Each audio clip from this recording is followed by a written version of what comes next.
మన అంతిమ దైవ ప్రవక్త ముహమ్మద్ ముస్తఫా రసూలే ఖుదా సల్లల్లాహు తాలా అలైహి సల్లం గారు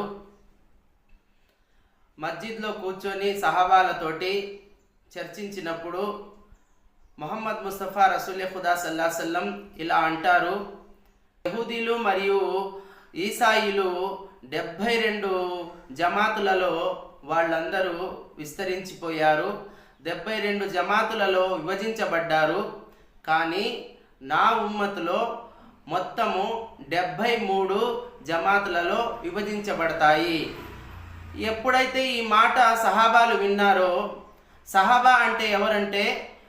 మన ముహమ్మద్ ముస్తఫా రసూలే ఖుదా సల్లల్లాహు అలైహి వసల్లం గారిని చూసి ఆయన చేతుల మీద బయ్యత్ అంటే ధర్మం మీద ఎవరైతే ప్రమాణం చేశారో